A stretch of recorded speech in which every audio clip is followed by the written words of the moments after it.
제가 봉독해 드리겠습니다. 믿음의 주요 또 온전하게 하시는 이인 예수를 바라보자. 그는 그 앞에 있는 기쁨을 위하여 십자가를 참으사 부끄러움을 개의치 아니하시더니 하나님 보좌 우편에 앉으셨느니라. 아멘. 영상을 좀 보겠습니다.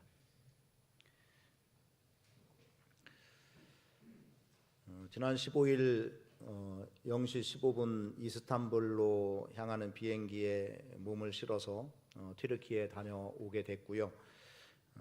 대전에서 출발한 지 24시간 만에 아나다라고 하는 공항에 도착해서 아다나 공항에 도착해서 선교사님들을 만나고 하루 반의 일정을 마치고 돌아왔습니다. 비행기 안에서 6번 식사를 하게 됐고 현지에서 4번 식사하고 두 차례는 좀 이렇게 굶다시피 하면서 이렇게 다녔는데요. 대략 지도의 내용은 터키 지역인데 지중해 보이는 곳이 지중해고요. 지금 동그랗게 원으로 되어 있는 큰 네모 박스 있는 데가 가장 지진이 크게 일어났고 동그라미 쳐 있는 데는 우리가 사도행전 13장을 통해서 알게 되는 안디옥 교회, 바울과 바나바를 선교사로 파송했던 안디옥 지역입니다. 그 녹색 지역이 녹색으로 그려놓은 데가 사도 바울의 출생지 다소라는 곳인데 첫날 재해 지역까지 들어갈 수 있는 상황이 되지 못해서 대신에 다소 지역을 한 2시간 정도 이렇게 머물면서 선교사님들과 그곳에서 사역하는 내용들을 접하게 됐고요. 그 밑에 여러분들이 보시는 맨 우측 지역이 되겠죠. 우측 지역 조그만 네모칸 있는 데가 좌측이네요. 좌측 네모칸 있는 데가 선교사들이 주로 거주하고 있는 곳입니다. 거기는 직접적인 피해는 없었고 일부 선교사들은 좀 피해를 입었고요. 조그만 동그란 원 지역은 뭐 말 그대로 완전 초토화됐다고 봐야 되는, 영상으로 보시겠습니다만 영상에 필요하면 조금 설명드리면서 보도록 하겠습니다. 보이시죠?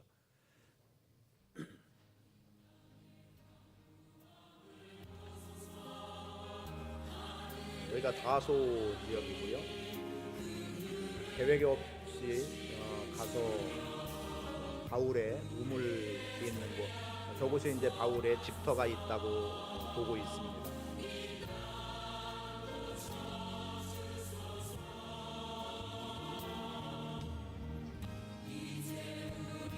한 달이 좀 지났기 때문에 많이 무너진 부분은 이렇게 다 걷어내서 거미로 쌓아놨고요.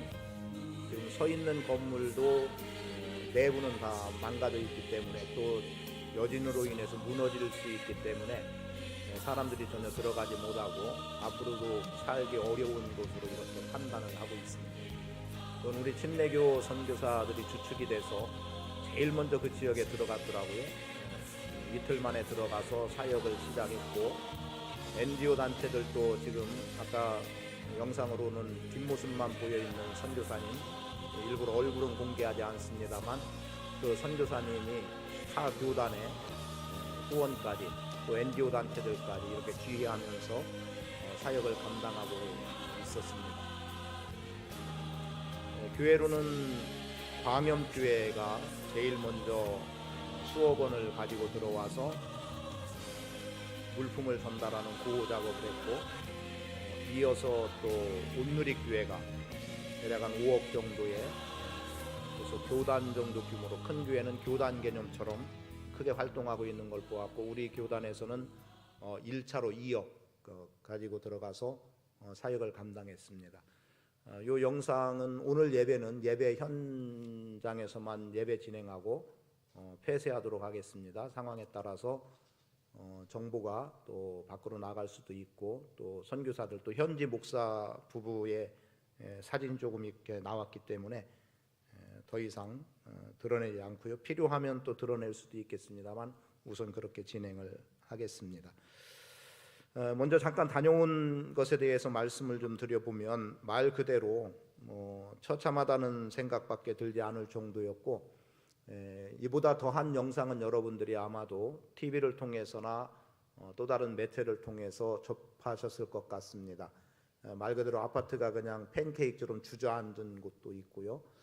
또 그렇게 무너지는 한 7, 8층 되는 곳에 조금 전에 현지 그 목회자가 나왔는데 그 동생 가정은 5층인가에 살고 있었는데 4층까지는 완전히 내려앉고 5층은 반만 내려앉아서 그 건물에서는 그 가족 3명만 살아나게 된 상황, 그리고 한 20여 명이 계단에서 그냥 이렇게 압사당하는 상황이 펼쳐진 부분도 이야기를 좀 듣게 됐고요.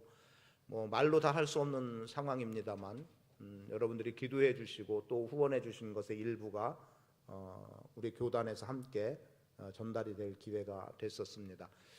그래서 총회장님과 그리고 또 해외 선교부 총무 저까지 해서 3명이 갔는데, 저는 교단에서 독립된 기구로 그 위기관리위원회 위원장을 하고 있는데요.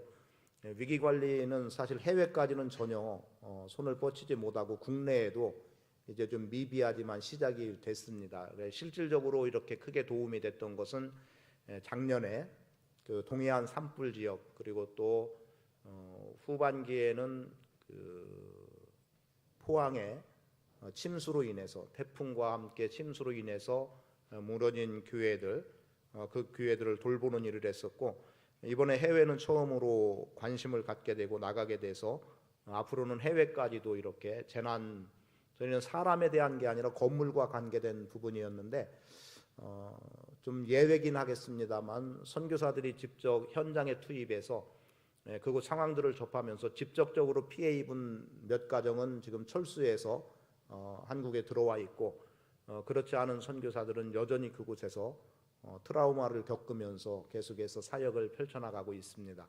그리고 선교회 본부에서 철수하라는 명령이 없기 때문에 이들은 힘들어도 이따 또 중간에 말씀과 연결되는 부분을 나누겠습니다만 어렵게 사역을 감당하고 있고, 그 어려운 현실 속에서도 가장 이렇게 뭐 굳이 표현하면 실적을 올리면서 하고 있고요.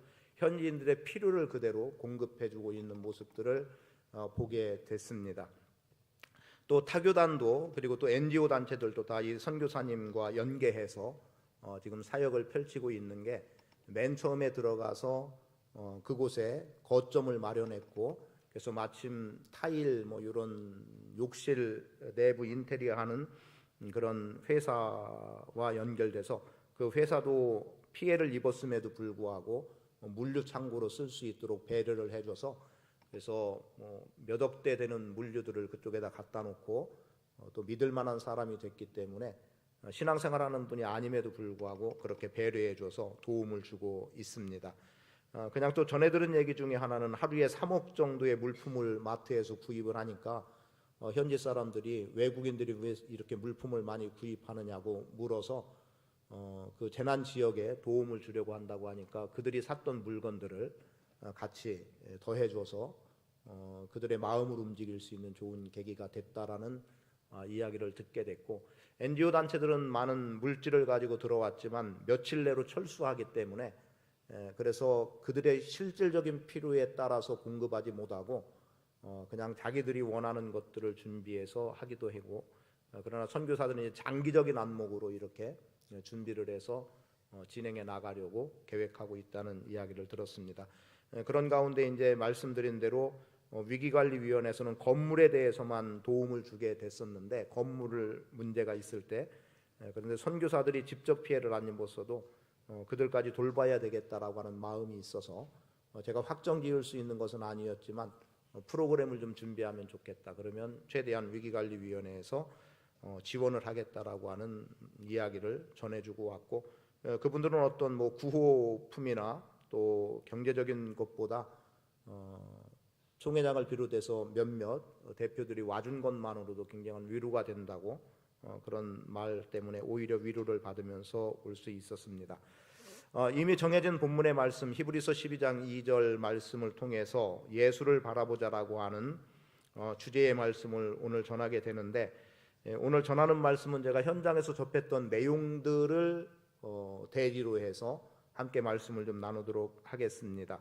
먼저 본문 말씀과 관련해서 우리가 분명하게 믿음 생활에 나가면서 인식하고 가야 되는 것은 우리는 믿음의 경주를 하는 사람들이라는 사실입니다. 그래서 어떤 사람은 믿음의 첫 출발점에 서 있는 사람이 있을 수도 있고, 또 중간 과정을 열심히 달리는 사람이 있을 수도 있고, 아니면 골인 지점이 얼마 남지 않은 부분에서 이제 몇 걸음만 더 달리면 되겠다라고 하는, 어쩌면 이제 승리가 눈앞에 보여지는 가운데 결승선 가까이에 있는 사람이 있을 수도 있습니다. 믿음의 경주에서 승리한 사람들은 히브리서 11장에 여러 부분에서 말씀이 기록되어 있고, 그리고 그들에 대해서는 구름같이 둘러싼 허다한 증인이라고 12장 1절은 말씀하고 있습니다. 11장에 나와 있는 인물들은 말씀 그대로 구름같이 둘러싼 허다한 증인들, 아마도 이렇게 표현되게 됐던 것은 경기장을 생각해 보면 경기장 안에 운동장에서 경기하는, 어떤 경기가 됐든 경기하는 사람들, 아마도 믿음의 경주라는 표현 속에서 또 인내를 가지고 계속해서 나가야 된다는 측면으로 본다면, 또 그때 당시에 마라톤이 유행했기 때문에 그런 의미로 본다면 아마도 달리기 경주가 되겠지요. 지금처럼 우리가 한 코스 반환점을 도는 코스는 아니었고, 거기는 대개 원형 경기에서 이렇게 도는 경기를 했다고 그럽니다. 그리고 관중들은 허다한 구름 같은 때 모습으로 아마 비춰졌겠지요. 그들은 응원하는 사람들이기 때문에 만약 우리가 경기장에서 운동하는 경기에 임하는 사람이라고 한다면 11장에 기록되어 있는 허다한 구름 같은 증인들은, 즉 믿음으로 살아간 사람들은, 그들은 이미 믿음 안에서 승리한 자들로서 지금 믿음의 경주를 하고 있는 우리를 응원하고 이기도록 격려해 주는 사람들처럼 보여질 수도 있겠고, 또 다른 면에서 본다면 그들은 우리의 신앙의 모델이 되어서 우리가 저 사람처럼 믿음 생활을 하면 우리도 승리할 수 있다라고 하는 부분에서 선한 영향력을 끼치는 사람들이라고 말할 수 있겠습니다. 그리고 그들은 내 믿음의 결국, 사실은 그들은 오늘 우리에게 믿음의 결국이 무엇인가를 보여주는 거였죠. 그래서 11장에 기록된 많은 믿음의 선배들은 믿음의 결국이 이러하다, 가장 쉬운 표현으로 말하면 승리라고 하는 놀라운 은혜를 우리로 하여금 경험할 수 있는 길을 열어주었다는 겁니다. 그래서 우리는 그들을 바라보면서 믿음의 경주를 해나갈 수 있어야 되는데, 먼저 경기하는 자에 대한 대략적인 내용을 본다면 디모데후서 2장 5절은 우리를 경기하는 자로 표현하면서 경기하는 자는 법대로 경기를 해야 된다고 말씀하고 있지요. 그리고 그 법대로 경기해야 되는 건 뭐겠습니까? 손으로 골을 넣어야 된다면 손으로 넣어야 골이 인정되는 거고, 발로 넣는 공이라고 하면 발로 넣어야 인정이 되는 거고, 그리고 어떤 코스를 돌 때 자기 코스대로 돌지 않고 다른 사람의 코스를 침범하거나 또는 다른 어떤 일체의 반칙 행위를 한다면 그것은 말 그대로 반칙이 선언되면서 실격에 처해질 수도 있을 겁니다. 그렇게 볼 때 법대로 경기해야 되는데, 그 법대로 경기라는 것을 지금 본문 말씀이 기록된 히브리서 12장 1절에서 찾아본다면 무거운 것과 얽매이기 쉬운 죄를 벗어버리는 것이 법대로 경기하는 모습의 한 모습이라고 보여집니다. 자, 무거운 짐을 왜 벗어 던져야 되겠습니까? 경기하는 사람은 가급적 몸을 가볍게 해야죠. 달리기 하는 사람들 보면 운동화 몇 그램을 줄이기 위해서 애를 씁니다. 그리고 어쩌면 몸에 쫙 달라붙어서 바람의 저항을 가능한 받지 않도록 힘을 기울이기도 하고, 그래서 어쩌면 요즘은 운동복이 몇 초, 0점 몇몇 초를 줄이는데 기여를 하기 때문에 그만큼 사람의 재능도 있지만 그들이 입고 있는 옷이 어떠하냐에 따라서 성적을 좌우하는 경우도 있는 것 같아요. 그렇게 본다면 경기에 맞는 복장을 입는다는 것은 대단히 중요한 것이고, 몸에 거스르는, 몸에 맞지 않는, 그 경기에 합하지 않은 옷들은 다 벗어버려야 된다고 한다면, 얽매이기 쉬운 죄를 벗어버리라고 할 때 믿음의 경주를 함에 있어서 가장 장애가 되는 것은, 가장 거추장스럽고 정말 벗어버리고 떼어내버리고 나가야 된다고 한다면 그것은 죄의 문제라고 보는 거죠. 그럼 오늘 우리가 믿음의 경주를 하기 위해서 예수를 바라볼 때 오늘 우리 안에서 죄의 문제부터 철저하게 없이하고 떨쳐버리고 벗어버리고 나가는 것은 대단히 중요한 일이라고 여겨집니다. 그래서 경주에 있어서 가장 큰 짐은 죄다라고 규정하고, 오늘 우리는 죄의 문제로부터 자유한 가운데 경기에 임할 수 있도록 예수 그리스도를 통한 죄사함의 은혜가 먼저 우리 각자의 인생에 주어져야 되겠습니다. 그리고 두 번째는 경기하는 자는 마땅히 인내로서 경주를 다해야 된다는 겁니다. 마라톤, 단거리라고 하면 짧게 달리고 끝내버리면 되겠지만 마라톤은 길기 때문에 인내하지 않으면 안 되는 거예요. 그런데 그 인내의 모습에는 여러 가지 일들이 있습니다. 예를 들면 십자가를 져야 되는 인내가 필요한 부분이 있기도 하고, 예수님의 부끄러움을 개의치 않았다라고 2절에서 말씀하는 것과 같은 부끄러움과 수치들이 얼마든지 있을 수 있는 속에서 신앙을 위협하고 때로는 우리를 유혹하는 어떤 것들에서 우리는 인내하고 나갈 수 있어야 합니다. 믿음으로 살아가는 우리들에게 성경은 뭐라고 말합니까? 좌로나 우로나 치우치지 말라는 거예요. 좌로나 우로나 치우치지 말아야 되는 일은 분명해요. 좌측이냐 우측이냐 어느 한쪽을 선택하라는 얘기가 아니라 우리는 예수라는 표대를 바라보고 직진해 나가야 되고 정진해 나가야 되는 속에서 좌나 우는, 이스라엘 백성들에게 있어서 좌우는 그들의 행보에 있어서 좌측과 우측에는 여러 이방 나라들이 있었습니다. 이 이방 나라들은 결국은 어떤 일로 작용되고 있냐면 그들의 우상을 통해서 이스라엘 백성들을 하나님에게서 멀어지게 하는 일이었죠. 그런 하나님을 바라보고 나가야 될 백성들이 좌나 우를 돌아보게 된다면, 치우치게 된다면 결국 우상 숭배로 인해서 하나님을 향하여 나감이 아니라 우상을 섬기는 길로 나가게 될 수밖에 없었기 때문에 좌로나 우로나 치우치지 말라고 말씀했던 거예요. 그럼 오늘 우리도 인내로서 경주한다는 것은 우리도 좌로 치우치고 싶고 우로 치우치고 싶은 일들이 얼마든지 많이 있습니다. 그것은 소위 유혹이라고 하는 것으로 나타나질 수도 있겠고, 또는 내가 피곤하고 지쳐서 더는 못하겠다라고 좌절해버리고 어느 한쪽으로 치우쳐 등을 기대고 싶은 마음이 있을 수도 있는 거예요. 그런데 그런 우리에게 분명히 경계하는 자로서 법대로 경계하여 승리를 가져오기 위한다면 인내로서 그런 유혹과 또는 죄의 문제들과는 완전히 동떨어진 모습으로, 그래서 오직 하나님만 바라보고 좌우의 우상이라든가 우리를 즐기게 하는 어떤 쾌락적인 요소들이 우리를 유혹해도 인내로서 경주하며 나가는 믿음이 우리에게 요구되어지는 것을 말씀합니다. 그리고 가장 중요한 것은 뭐냐? 믿음의 경주의 결승선에는 예수 그리스도가 계심에 대한 확신입니다. 그래서 우리는 한눈을 팔 이유가 없는 거예요. 좌로나 우로나 치우치는 것은 한눈 파는 거예요. 한눈 파는 것은 결승선에 계신 예수님을 바라보지 못하고 엉뚱한 데로 가게 됨으로 인해서 결과적으로는 승리를 맛보지 못한다는 거죠. 그리고 인내로서라는 표현은 중단 없이라는 의미가 되기 때문에 끝까지 믿음의 경주를 해야 되고, 예수를 바라보고 예수를 표대 삼고 믿음의 경주를 다할 수 있어야 합니다. 그런 가운데 현장을 돌아보면서 들었던 얘기들로 연결해서 여러분들과 함께 나누기 원하는 가운데 첫 번째는 믿음의 주요 온전하게 하시는 이인 예수를 우리가 바라보아야 됨에 있어서 우리의 믿음의 주가 되고 온전하게 하시는 이 예수는 우리의 소망이 되신다는 사실입니다. 즉 예수가 우리의 소망이기 때문에 우리는 믿음의 주요 온전하게 하시는 이인 예수를 바라보며 믿음의 경주를 해야 된다는 거죠. 제가 선교사님을 만나서 첫 번째로 들었던 얘기는 희망이 사라졌습니다라는 얘기였습니다. 희망이 사라졌습니다. 물론 엄청난 재앙이기 때문에 희망을 갖기 어려울 수 있겠어요. 그런데 특히 이 희망이 사라졌다는 표현을 어디에다 뒀냐면, 지금 구호 물품을 비롯해서 도움이 되는 사람들, 그 대상들은 처음에는 어른들이었다는 거죠. 그래서 어른들에게 집중됐고 그 다음에는 아이들에게 집중이 됐대요. 그런데 청소년들에게는 마땅히 뭘 줘야 될지를 모르고 있다는 거죠. 그래서 그 아이들한테 물어봐도 사실상 얻을 만한 것이 없었고, 그래서 오는 날에도 이야기 중에 그런 얘기를 했어요. 그들에게 축구공을 주면 어떻겠냐, 이런 얘기까지 나왔어요. 소위 청소년이라고 하는 대상의 사람들은 어떤 직접적으로 그들에게 필요한 구호 물품이 없었다는 겁니다. 그런데 구호 물품이 없어서 희망이 없음이 아니라 왜 희망이 없느냐?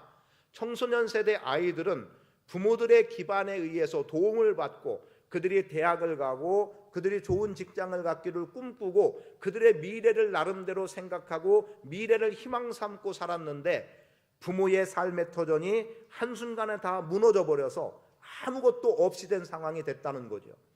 그런 가운데 이런 표현까지 나왔어요. 얼마 전에 아파트를 샀는데, 몇 억을 주고 아파트를 샀는데 그냥 한순간 무너져 내림으로 인해서 모든 것을 상실해버린, 그냥 어떻게 생명은 유지하게 됐다 하더라도 모든 게 잃어서 살아갈 근거가 없다는 거예요. 그래서 아이들에게 희망이 없다는 표현 중에 하나는 뭐냐면, 부모들의 도움을 받으며 자신들의 미래를 꿈꾸고 희망을 가져야 될 이 청소년들이 오히려 대학을 포기하고 자신들의 미래를 다 포기하고 이제 부모를 도와서 어떻게든 살아가야 되기 때문에 그래서 무슨 일을 해야 되는지를 오히려 더 신경을 쓸 수밖에 없기 때문에 희망이 사라졌다는 겁니다. 그리고 실제로 영상에서 혹시 비춰졌나 모르겠습니다만 그 물품을 나눠주는 데에 아이들이 몰려왔고 청소년들이 몰려왔어요. 그 청소년들 같은 경우는 학교를 가야 되는데 그런데 학교를 가지 않고 있다는 거죠. 왜냐하면 희망을 잃었기 때문이라는 겁니다. 그래서 어떻게 해서든지 그들에게 희망을 줘야 된다는 게 선교사들의 과제로 남아있고 그래서 장기적으로 어떤 대책을 세워나가야 될 필요가 있다는 이야기를 하게 됐습니다. 그리고 우리끼리 조심스럽지만 그런 얘기도 했어요. 무슨 얘기를 했냐면 지진이라고 하는 것을 자연재해로 보기도 하지만 때로는 하나님의 심판이라는 영역에서 본다고 할 때 하나님이 한번 흔들어 버리면 이런 재앙이 온다라고 하는 것 우리가 과연 설교할 수 있겠느냐라는 거예요. 물론 그건 저희끼리의 얘기였고 이 말을 하는 것이 참 오히려 부끄럽습니다만 그래서 내린 결론은 하나님이 한번 흔들면 이렇게 된다라고 하는 이런 정도의 이야기는 목사로서는 해서는 안 된다라고 하는 그러한 이야기들을 나누었습니다. 처참한 환경 속에서 과연 우리가 그렇게 말할 수 있을까? 아니면 너희가 예수 믿지 않기 때문에 이런 재앙이 왔다라고 말할 수 있을까? 그래서는 안 된다는 거였죠. 그리고 그들에게 어떠한 모양으로든 소망을 갖게 하고 희망을 갖게 하는 것이 필요하다는 이야기를 하게 됐습니다. 그런 속에서 제가 계속해서 실질적으로 그곳에 머물렀던 시간은 1시간 반 정도였어요. 다소라는 곳에 잠깐 가서 둘러볼 기회는 가졌지만 그것은 여행의 목적도 아니고 관광의 목적도 아니었죠. 시간이 맞지 않아서 비어있는 잠시의 시간, 그래도 그냥 보내는 것보다 사도 바울이 출생한 지역이니까 가보자고, 거기는 그렇게 멀지 않은 곳이었어요. 1시간 내로 갈 수 있는 곳이었기 때문에 잠깐 들려서 보게 됐고 사도 바울의 행적을 잠깐이나마 돌아볼 수 있는 계기들을 갖게 됐습니다만 그것은 저에게 덤으로 얻은 기회가 되기도 했지요.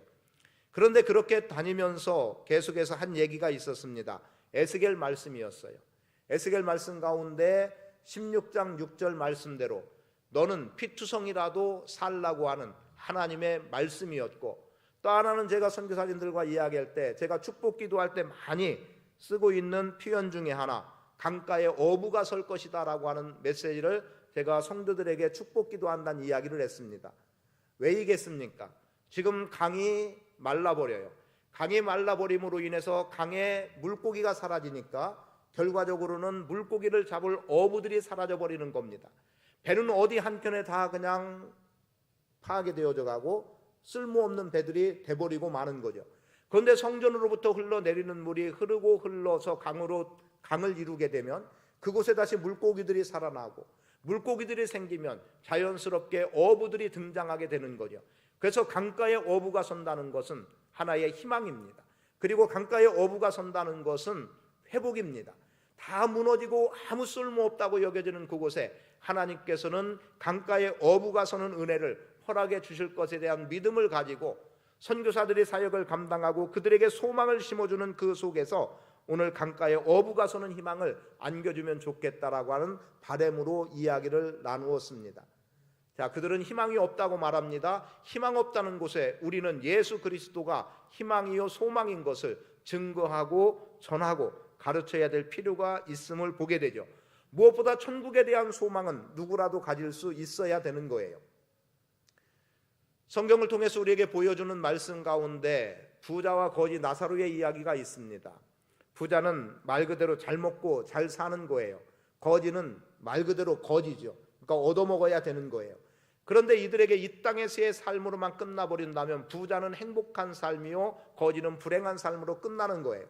그런데 이들에게도 동일하게 죽음이 왔습니다. 그런데 죽음 이후의 세계가 있었고 죽음 이후의 상황을 보니까 어떻습니까? 이 땅에서 행복하게 살았다라고 하는 부자는 지옥에서 고통 가운데 있고, 이 땅에서 가난하게 또 헐벗고 비천하게 살았다고 여겨지는 거지는 아브라함 품에 안겨서 안식을 누리고 있는 모습을 보게 되죠. 자, 그럼 이것을 소망이라고 하는 측면에서 본다면 부자는 이 땅에서만의 삶으로 만족했지만 거지 나사로는 소망이 있었던 거예요. 하나님 나라에 대한 소망, 영생에 대한 소망, 영혼이 영혼을 위해서 준비함이 있었다라고 하는 거죠.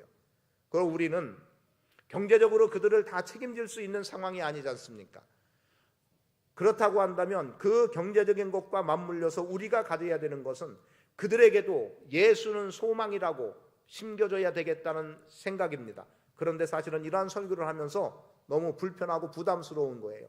그들에게 지금 예수가 소망이다라고 하는 말을 던져주는 것이, 그렇게 선포하는 것이 과연 그들이 겪고 있는 지금의 현장에서 필요한 말일까 하는 생각도 솔직히 하게 됩니다. 믿음 없음의 이야기도 아니고 지금 그들에게 진정 무엇이 필요한지를 고민하고 또 고민해야 될 필요가 분명히 있다는 거죠.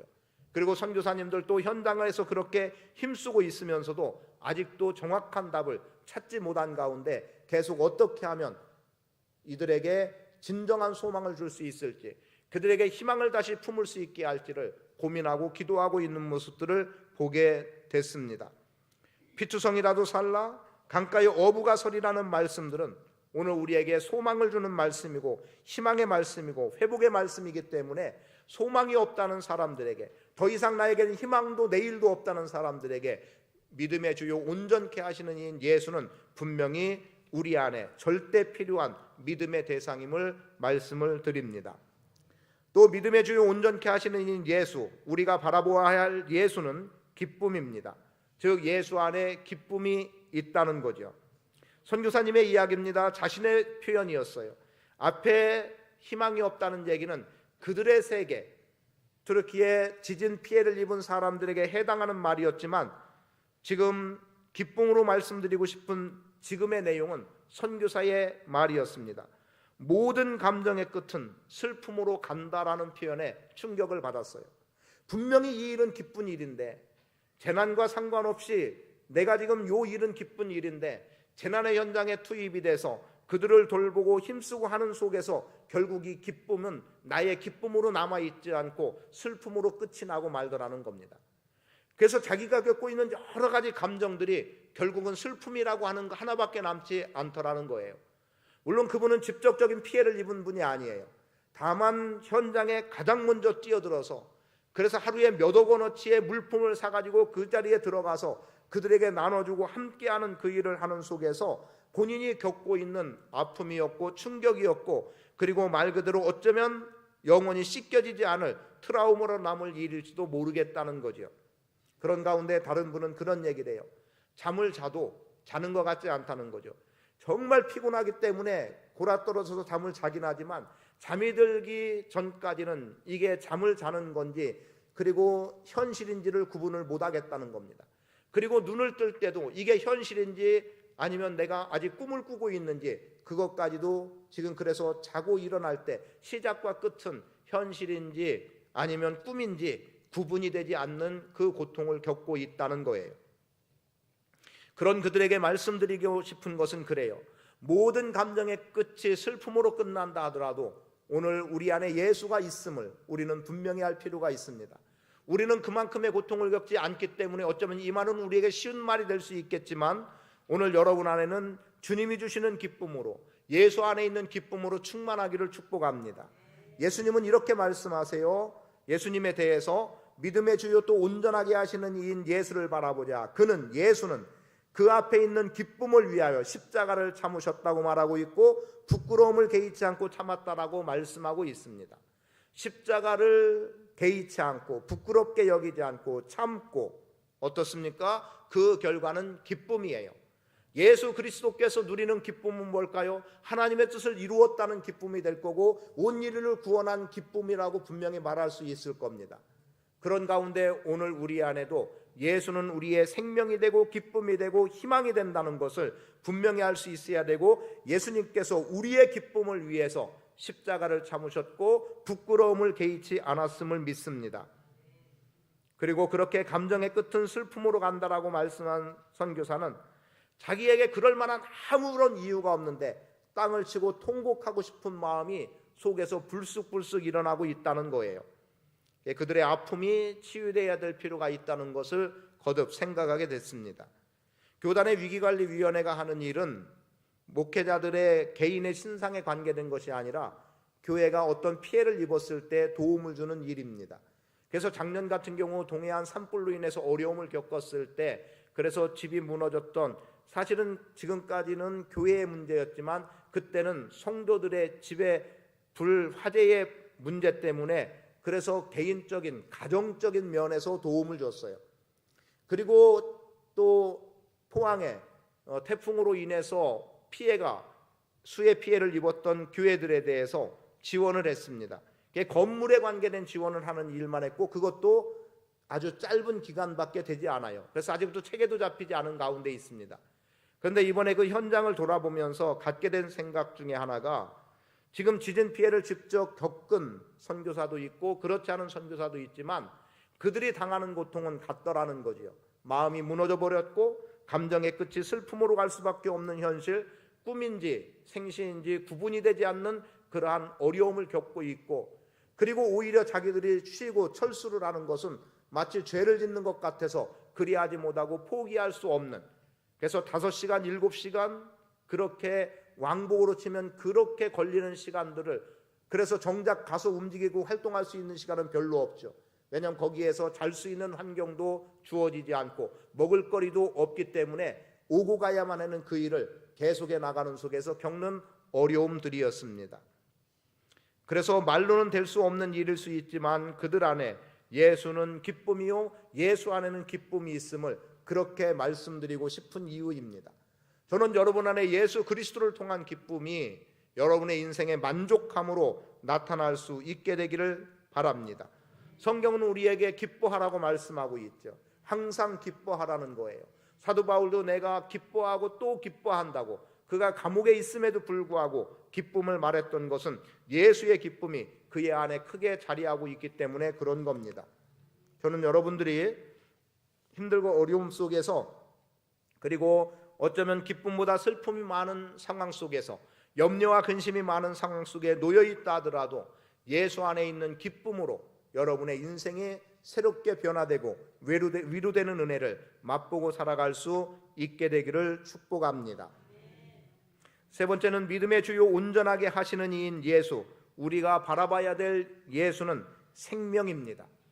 이 생명이 오늘 우리로 하여금 살아갈 이유들을 만들어낸다고 믿습니다. 예수의 생명은 곧 나의 생명이 되는 거죠.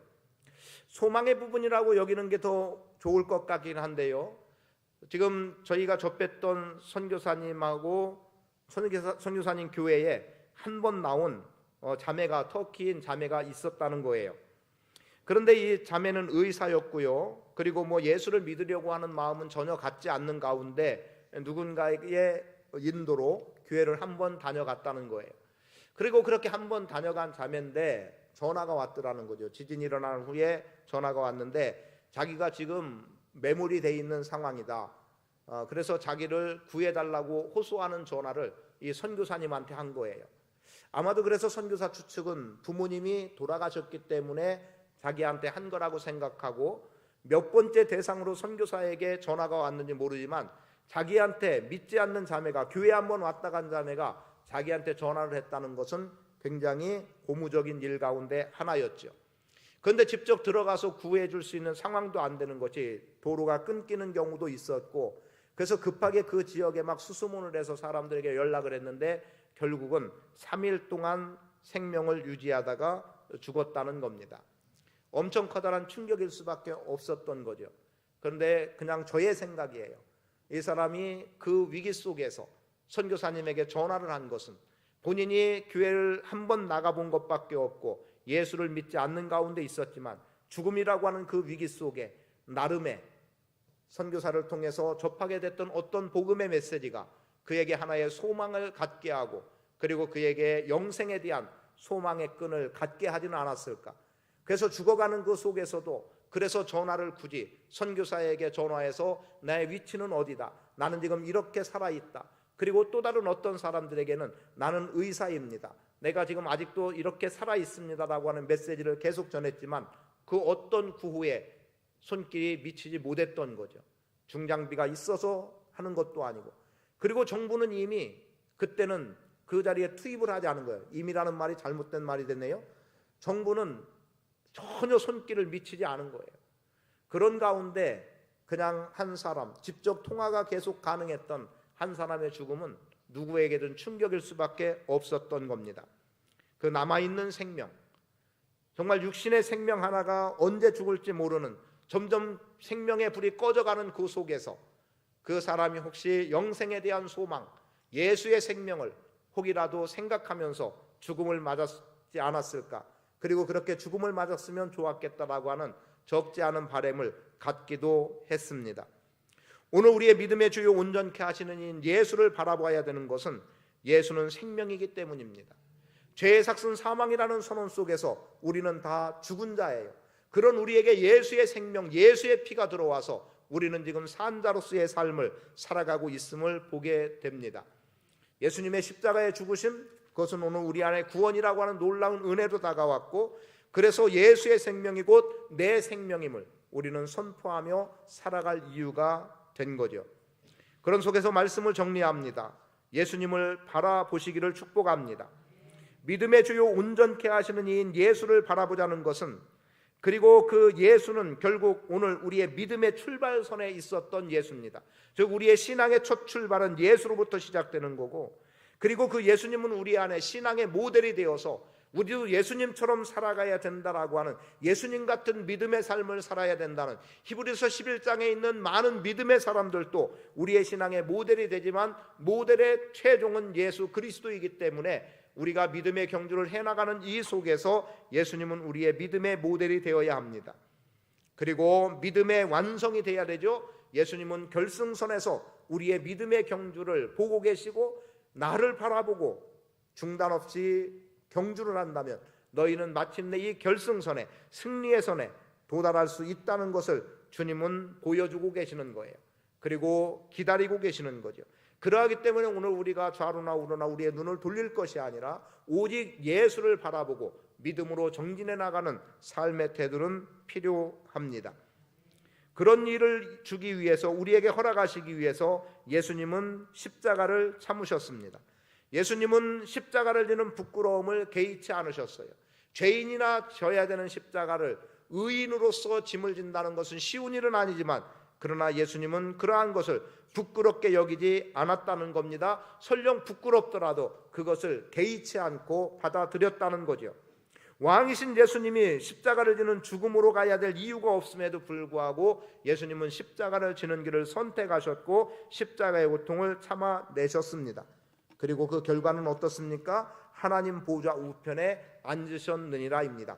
예수님의 믿음의 승리는 여기까지입니다. 그럼 오늘 우리의 믿음의 승리도 어디까지일까요? 지금 우리는 규칙대로 경기를 해나가면서 무엇보다 믿음의 주인 예수를 바라보는 속에서 오늘 우리가 예수를 소망 삼고 예수 안에 있는 기쁨을 누리고 그리고 예수의 생명으로 믿음의 경주를 다해 나간다면 마침내 우리는 하나님 보좌의 우편에 앉아 계신 예수 그리스도와 함께 영원히 왕권을 가지고 다스리는 자로 서게 될 줄 믿습니다. 그것을 바라보고 믿음의 경주를 해나갈 수 있기를 바라고, 그래서 지금 우리가 겪고 있는 안타까운 일들 또는 아픔 또는 슬픔 그리고 또는 거절 아니면은 또 다른 어떤 상처들로 인해서 힘들고 어려움이 있더라도 예수를 바라보는 속에서 예수가 나의 생명이고 예수가 나의 기쁨이고 예수가 나의 소망임을 확신하며 살아가는 복 있는 성도의 삶을 사시기를 축복합니다. 제가 결정을 내릴 수는 없었지만 마지막 선교사님들에게 그런 얘기를 하고 왔어요. 위기관리위원회는 건물만 돌보는 일을 지금 부분적으로 해왔지만 지금 선교사님들은 직접적으로 피해를 입지 않았어도 선교사님들에 대해서 돌봐야 될 필요, 그래서 사람 무너짐에 대해라는 것을 생각하게 돼서, 그래서 제가 결정할 수 있는 부분은 아니지만 총회장님과 상의하고 여러 모양으로 의인운동하고 타진해야 되겠지만 지금 선교사들이 쉴 수 있는 그러한 기회를 한번 구상을 해보라는, 계획을 세우라는 이야기를 함께 나누었습니다. 그리고 위기관리위원회에서는 그 일에 대해서 최선을 다해서 그래서 재정적인 지원을 또 하도록 힘을 쓰겠다는 이야기를 했습니다. 왜냐하면 그분들이 당하는 고통과 어려움들, 직접적인 피해를 겪은 사람들 못지않게 어려움을 당하고 있고, 미국 선교사들은 하루 이틀 그곳에서 구호 활동을 하면 일주일 이상을 다른 타 지역으로 가서 쉰다는 거예요. 타 지역이라는 것은 그 튀르키예 지역이 아니라 말 그대로 유럽의 다른 어떤 나라에 가서 쉬고 그리고 다시 들어와서 하고 하지만 지금 우리 교단에 있는 선교사님들 현재 4가정이 가장 중추적인 역할을 하고 있는데 그 가정들은 지금까지 하루도 쉬지 못한 채로 활동하고 있다는 겁니다. 그래서 잠시 휴식 기간을 가질 수 있도록 만들려고 하는 계획도 하고 있고, 그러나 제가 최종 결정권을 가진 사람이 아니기 때문에 제가 단언해서 말할 수는 없지만 그러한 구상을 하면 최대한 협조하고 그리고 방향을 잡고 나가겠다는 이야기를 했고, 그리고 대략적으로 그러한 계획을 하루 만에 일단 세워놨어요. 그래서 그러한 일들을 감당해 나가게 될 겁니다. 여러분들의 기도 그리고 여러분들이 후원해 주신 것들이 교단에 큰 힘이 됐고, 계속 영상에서 나온 대로 1차 2억을 지원을 했습니다. 그리고 2차 또는 그 이후에 계속해서 후속적인 대책을 펴나가게 될 거고요. 또 개별적으로 교회에서 또 어떤 교회는 몇 억씩 되는 금액들로 교단이 하는 일 못지않은 사역들을 펼쳐나가는 대형 교회들이 있는 것들을 보고 감사하게 생각했고, 작지만 힘을 모으면, 전국 교회들이 모으면 이보다 더 큰 일을 해나갈 수 있다는 생각을 갖고, 그래서 장기적으로 그쪽 지역의 선교사들을 돌보는 일과 선교사들의 사역에 힘을 모아나갈 필요가 있다는 것을 보고 돌아왔습니다. 기도해 주셔서 감사하고요. 계속 기도해 주시기 바라고, 그들에게 지금은 이제 먹을 것이 필요한 것이 아니라, 그래서 이번에는 박스 하나가 아까 나눠준 박스가 한 2만 원이 조금 넘는 금액이 들어갔다고 그래요. 그들이 요청하는 것을 그때그때 가능한 한 다음 날 공급해 주려고 힘을 쓰고 있어요. 그래서 많은 후원금들이 들어왔고, 그래서 그 일을 감당해 나가는데 손톱깎이, 그 상황에 손톱깎이를 갖고 나온 사람이 누가 있겠어요? 당장 필요한 게 그런 거라는 거예요. 지금은 이제 조금은 숨통이 트였다고 보는 거죠. 그래서 세제, 또 물티슈, 이제 말 그대로 생필품들이 필요한 시점이라서 이번에는 몇천 박스를 그렇게 준비했고요. 그리고 앞에서 보았던 텐트 같은 경우는 60만 원에서 한 100만 원 정도 되는 텐트를 몇백 개를 이미 설치를 해서 그들이 머물게 하기도 했고요. 그래서 여러 모양으로 여러분들의 후원과 기도를 통해서 큰 일을 이룰 수 있음에 감사하고, 이번 전달된 것도 그렇게 유용하게 쓰이리라 믿고요. 하나님 영광이 드러나는 일에 쓰이도록 여러분들이 기도해 주시는 것도 좋겠습니다. 제가 사정상 선교사님들의 이름이나 얼굴은 공개하지 못했고요. 필요하면 한번 그들이 운영하고 있는 재정적인 면에서 투명하게 진행해 나가고 있는 것들도 살펴볼 기회가 있으면 여러분들에게 공개하도록 하겠습니다. 기도합니다. 이 시간 잠시 투르키예 위해서 좀 기도하기 원합니다. 그 지역에 희망이 없다는 사람들에게 희망이 있도록, 그리고 모든 감정이 슬픔으로 간다라고 하는 선교사님들의 이야기들을 좀 한번 생각하면서 그들 안에 예수의 생명과 기쁨이 있기를 한번 기도해 주시고, 오늘 우리가 믿음의 경주를 통해서 승리하는 인생 되기를 위해 잠시 기도합니다. 현지인들을 위한 기도, 그들에게는 희망을 기도해 주시고요. 선교사들에게는 기쁨을 위해서 기도해 주시고, 오늘 우리의 스스로는 생명, 예수의 생명으로 믿음의 경주를 다하는 승리자 되도록 기도